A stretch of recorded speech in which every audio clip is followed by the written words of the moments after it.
KTF ব্লগে আরও একটি ভিডিওতে আপনাদের স্বাগত। চেলার্স রান্নাঘরের এ, বানানো হবে লাচ্চা পরোটা।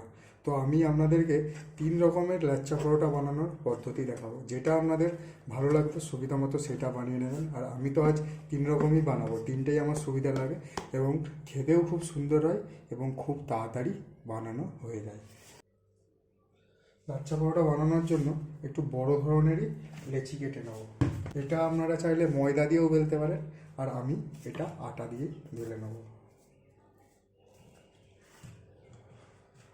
প্রথমে যে লাচ্চা পরোটাটা বানানো আপনাদের দেখাবো, ওটা সত্যি খুব সুন্দর খেতে হয় এবং টেস্টফুল হয়, এবং ওর মধ্যে একটা ফ্লেভার আছে, যে ফ্লেভারটা আমি এখন অ্যাড করব। আপনারা সাথে থাকলে দেখতেই পাবেন কি অ্যাড করতে চলেছি। রুটিটা এরকম বেলে নেবেন। বেলে নেওয়ার পর এতে অল্প করে তেল দেবেন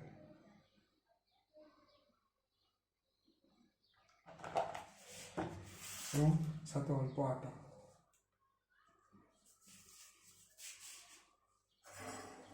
এবং পুরোটা তেলটাকে এরকম মিশিয়ে দেবেন যতটা সম্ভব হয়।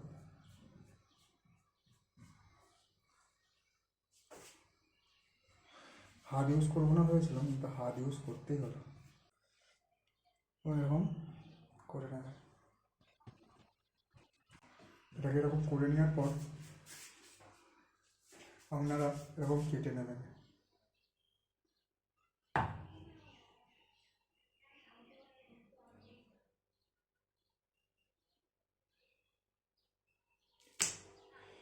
কেটে নিয়ে এই যে কাটা অংশটা বাইরের দিকে করে নেবেন,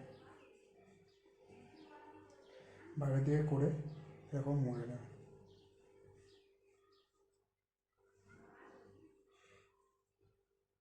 এবং এইটা এরকম নিচের দিকে।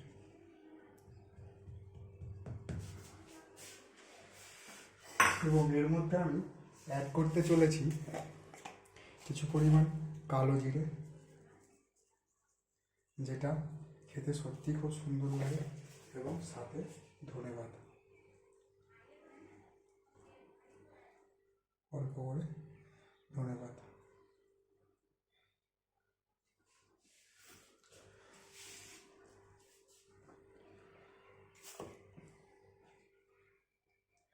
এবং এটাকে বেলার সময় আমি বেলে নেবো তেল দিয়ে।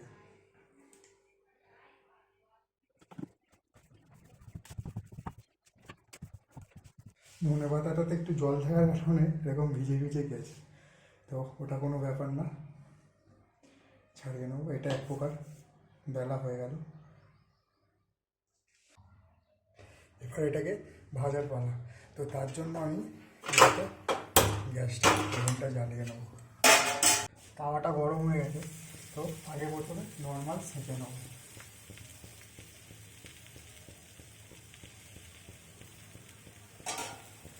কিছুক্ষণ সেঁকে নেওয়ার পর অল্প করে তেল দিয়ে নেব।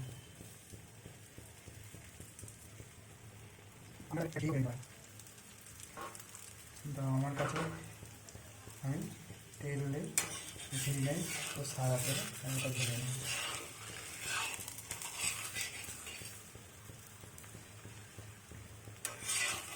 আর এটা একটু মিডিয়াম ফ্লেমে ভাজবেন, তাহলে রুটি ভালো করে ভাজা হবে। লাচ্চা পরোটা অন্যান্য পরোটার তুলনায় একটু মোটা হয়, তাই এটাকে মিডিয়াম আঁচে উল্টে পাল্টে ভালো করে ভেজে নিতে হবে। ধনেপাতা দেওয়ার কারণে দেখতে কতটা সুন্দর হয়েছে। এবার হবে আমার দ্বিতীয় পদ্ধতিতে বানানো লাচ্চা পরোটা। আবারও ওই সেম পরিমাণ আটার ডো একটা বানিয়ে নেব।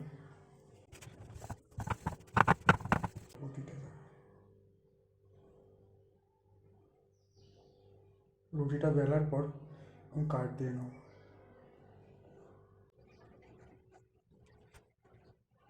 আপনারা চাইলে আরও ঘন ঘন কাট দিতে পারেন। তো এইবার এটাতে অল্প পরিমাণে আটা দিয়ে মুড়ে নেব। একই প্রসেস, শুধু ডিফারেন্স একটু। এই যে লাচ্ছাগুলো খুলে খুলে যাবে।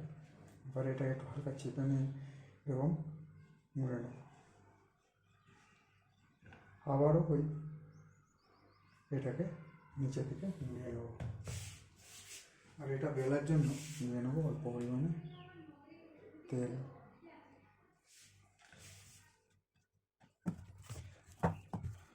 আমার পরোটা হয়তো গোল হবে না, বাট আপনারা যারা ভালো বানাতে পারেন রুটি পরোটা, তাদের পক্ষে তো গোল বানানো কোনো অসম্ভব ব্যাপার না। এটা আমার বেলা কমপ্লিট এবং এটা পুনরায় সেঁকে নেওয়ার পালা। আবারও গ্যাস ওভেনটা জ্বালিয়ে নিয়েছি এবং আগের বারের মতোই এবারেও মিডিয়াম আছে অল্প অল্প তেল দিয়ে উল্টে পাল্টে ভালো করে ভেজে নিলেই তৈরি হয়ে যাবে এই লাচ্ছা পরোটা। আরেক প্রকার লাচ্ছা পরোটা হচ্ছে, এবারে এটা আমার একদম যেটা আমি সবসময় বানিয়ে থাকি এবং প্রতিটাই সাকসেসফুল হয়। আগের দুটো তো সাকসেসফুল হলো না, বাট ওই পদ্ধতিতে যদি আপনি বানাতে পারেন, সাকসেসফুল হয়নি সেটা না, হয়েছে অল্প, যদি বানান তাহলে হয়তো আপনারা আরও ভালো করে বানাতে পারবেন। তো যেটাতে আমি বানাই সেটা হলো এই পদ্ধতিটা এবং এটাতে আমার খুব ভালো হয় লাচ্ছা পরোটা। এটা বানানোর জন্য আমি নিয়ে নেবো অল্প পরিমাণ আটা, ছড়িয়ে নেব এবং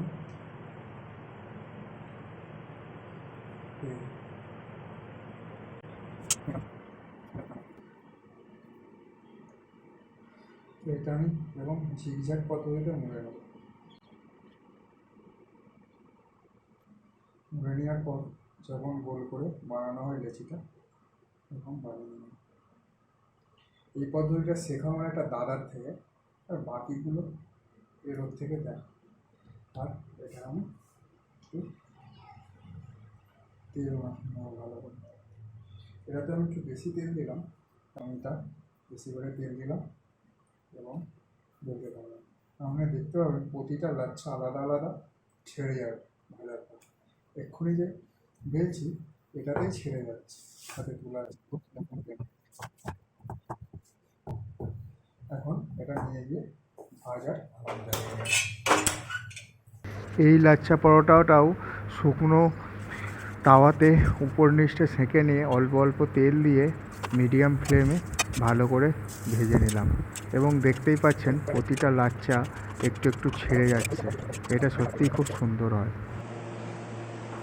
এটা আমার পদ্ধতিতে বানানো, প্রতিটা লাচ্ছা ছেড়ে ছেড়ে আসছে। এটা হচ্ছে সেকেন্ড পদ্ধতি। এটা যখন মুড়ে দেওয়া হবে তখন বোঝা যাবে যে কীরকম হয়েছে। এটা মোটামুটি হয়েছে।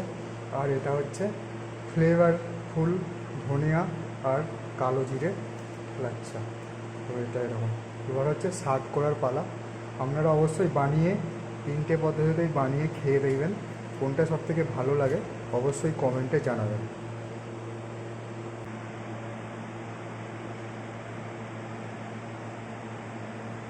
আমাদের রেডি 3 ধরনের লাচ্ছা পরোটা, সাথে দই, স্যালাড আর দই ভেন্ডি।